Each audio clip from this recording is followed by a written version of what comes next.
शिर्डी येथे रामनवमी उत्सवात गर्दीचा फायदा घेऊन चेन स्नॅचिंग करणाऱ्या टोळीतील दोघांसह सोनारास जेरबंद करण्यात अहिल्यानगर स्थानिक गुन्हे शाखेला यश मिळालं असून आरोपीकडून 3,20,000 रुपयांचा मुद्देमाल जप्त करण्यात आलाय।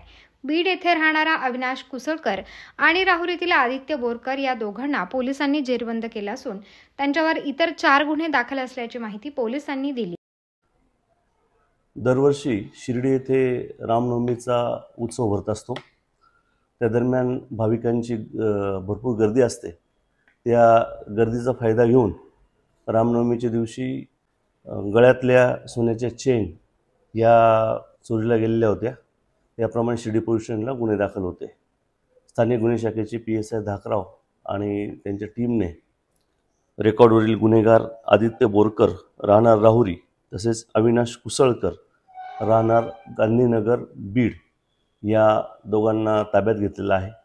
त्यांच्याकडून साधारण 4 तोळे सोनं किमती 3,20,000 रुपयाचं हे हस्तगत करण्यामध्ये स्थानिक गुन्हे शाखेला यश आलेलं आहे।